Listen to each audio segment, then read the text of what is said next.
So it's been a very interesting 72 hours in the NFL. And at first I was like, you know what? Let me get this game in and out. I was literally about to do the show right after the game, which is the game is going to be featured on Pick Six, and which is going to be the only game featured on the Pick Six.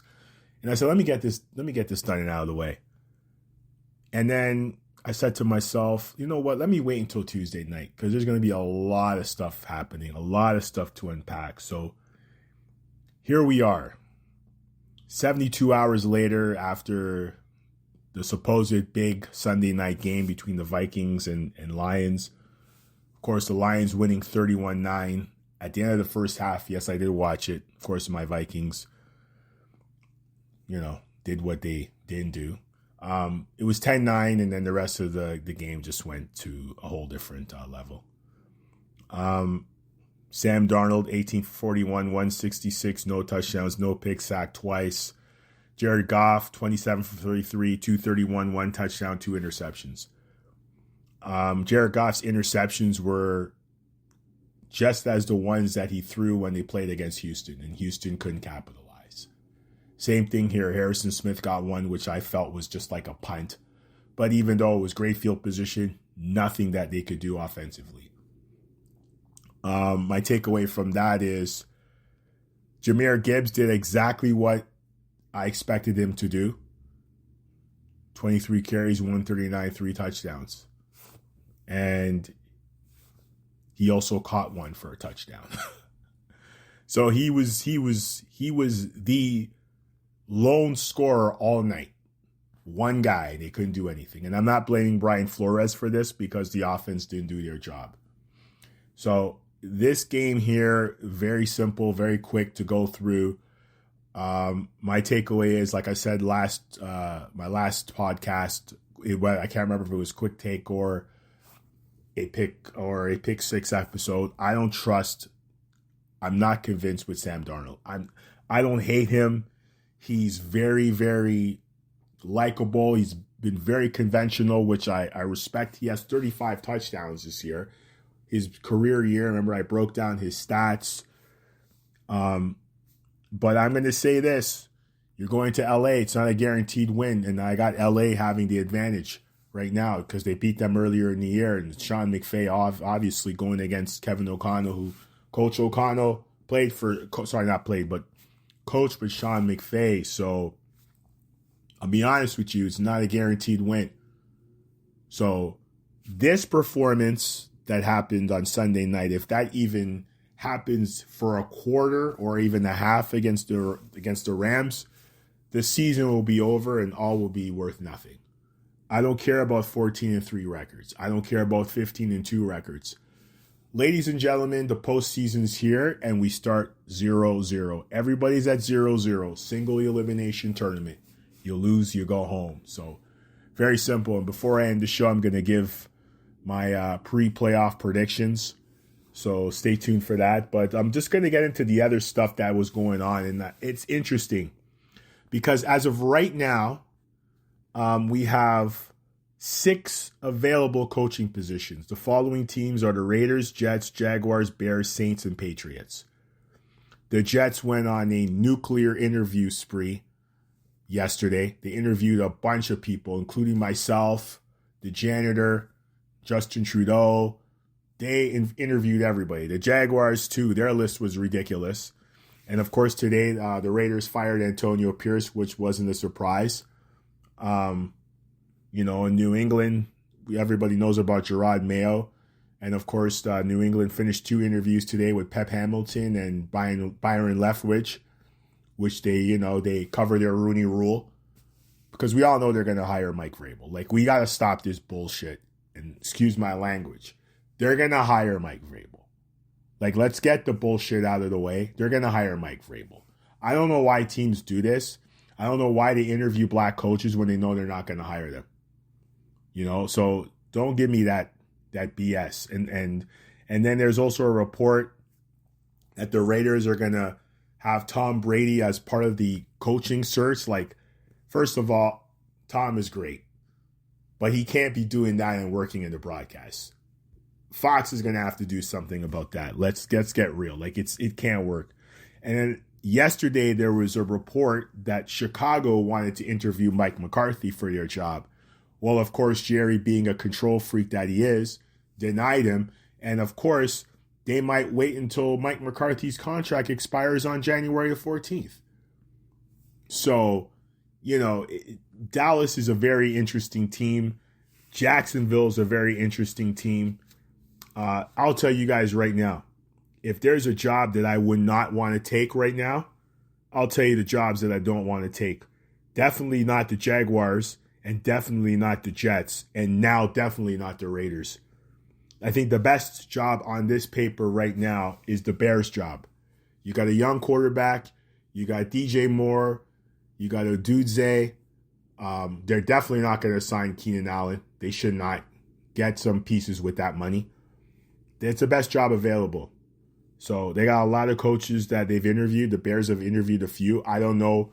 Apparently the word is that the president of the Bears organization is going to be part of the coaching process.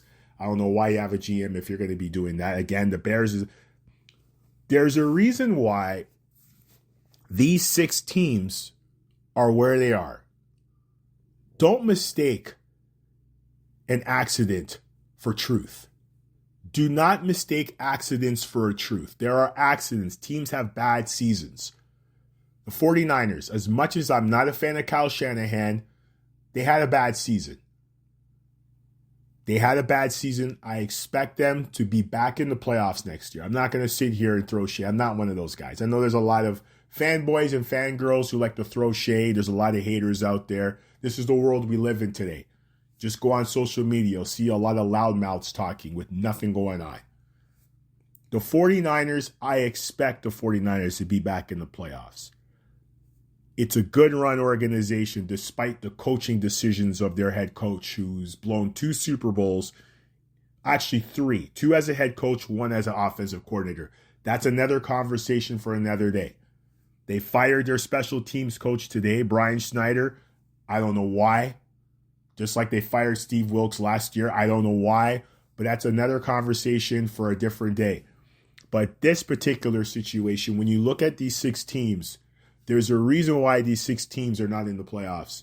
And as far as I'm concerned, there is not one of these 6 teams that I see doing anything in the future with the way things are being run. The Raiders are not being run well. Second generation kid running the team.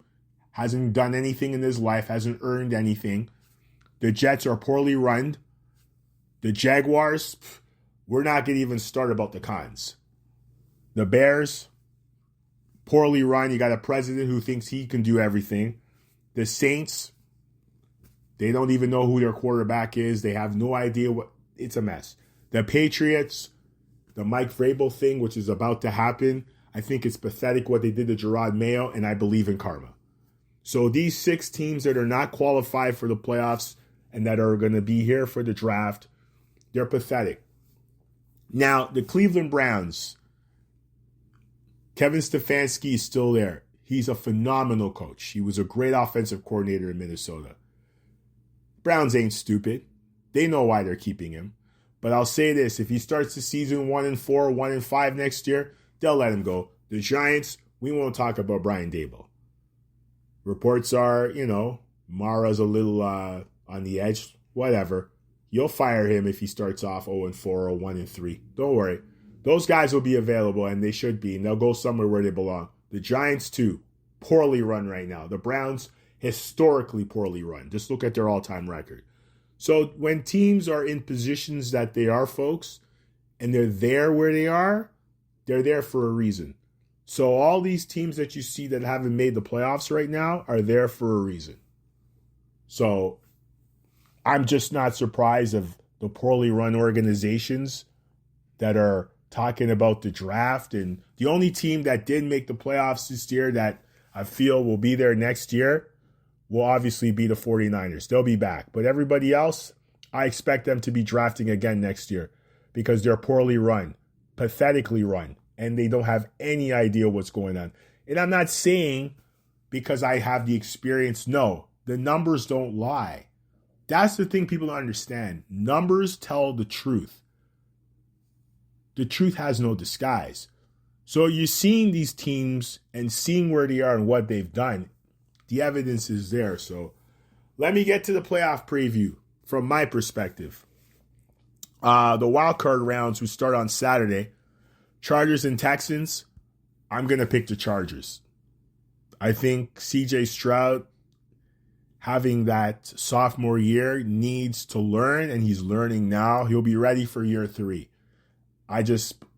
Jim Harbaugh has a way of magically getting guys prepared. His numbers don't lie. Just look at his hands. He's got some rings on his hands. So I think the Chargers will pull it off. Steelers and Ravens.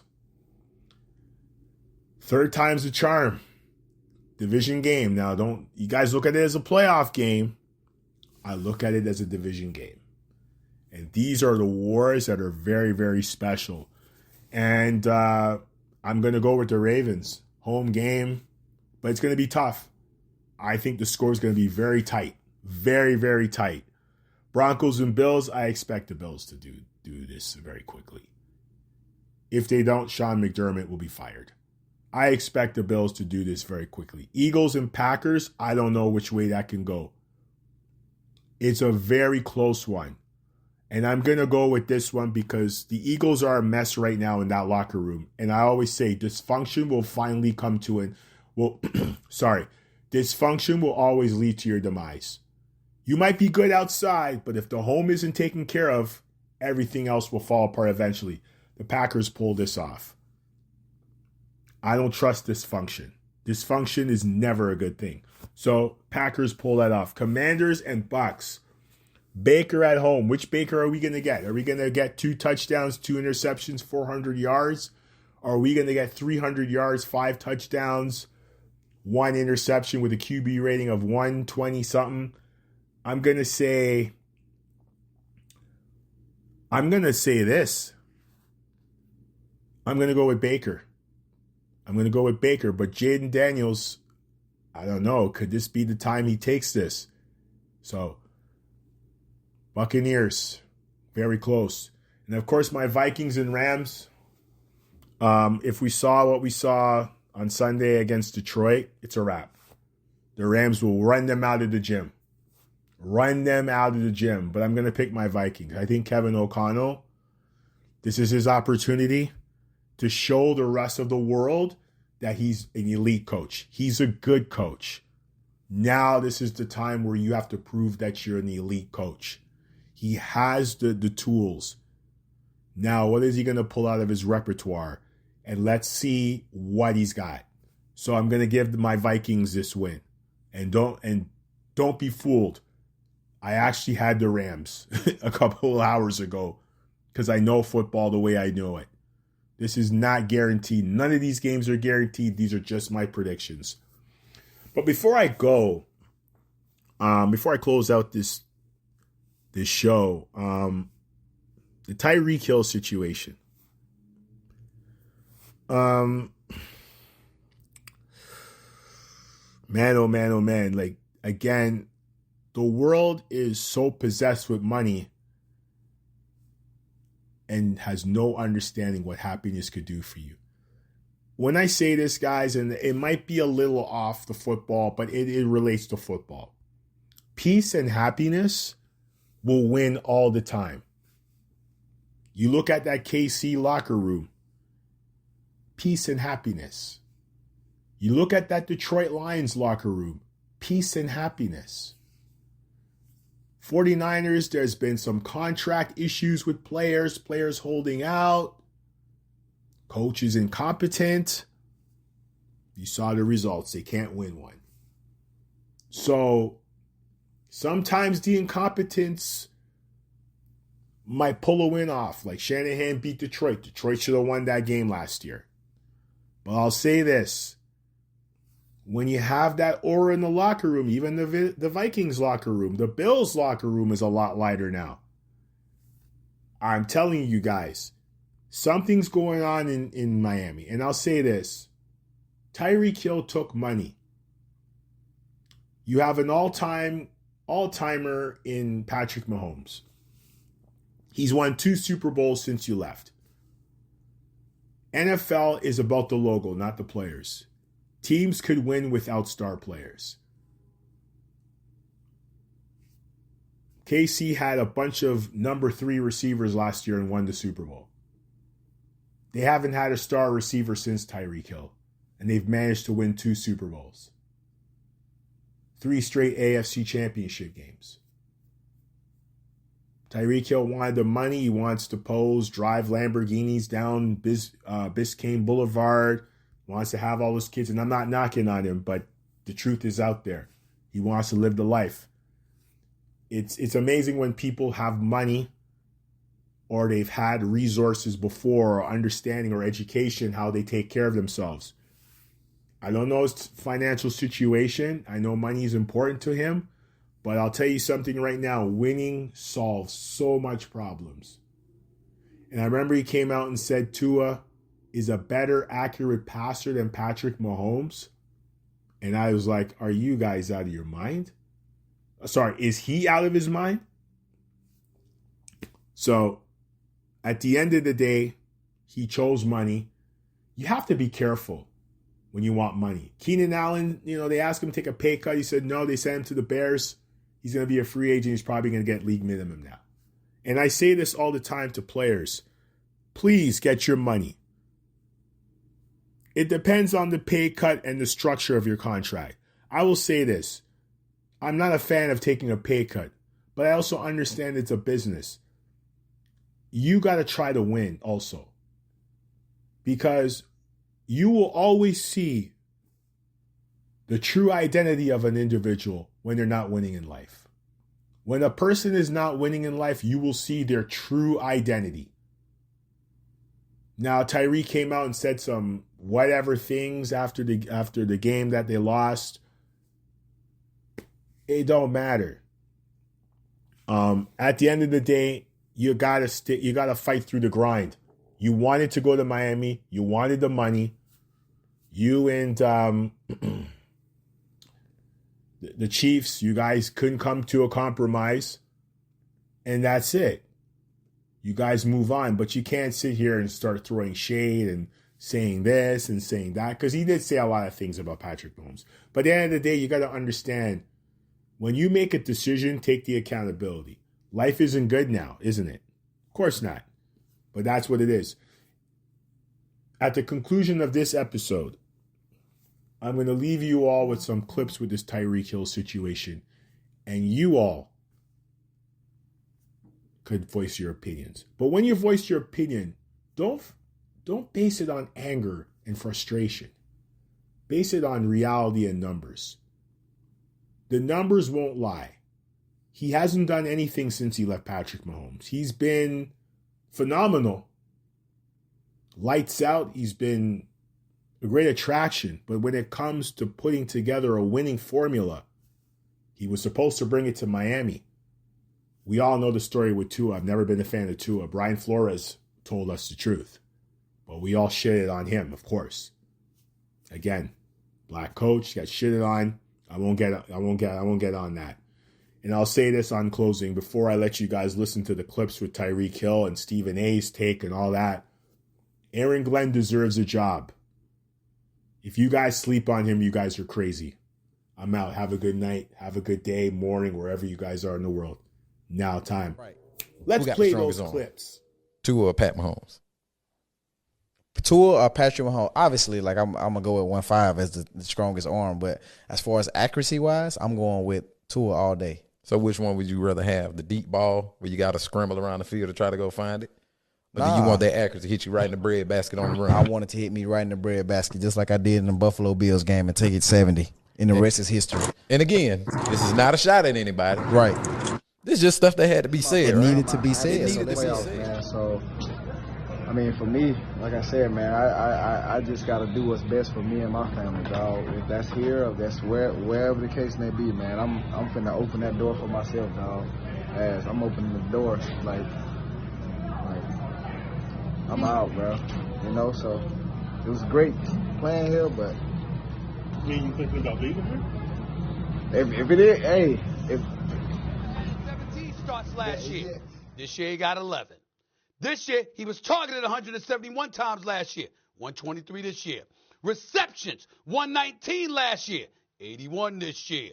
Receiving yards, 1799 last year, 959 this year. That's a 38% drop in receptions. That's damn near 800 yards. It is an 800-yard drop in receiving yards. And by the way, his reception yards per game dipped from 112 to 56.4, which is his fewest since his rookie season.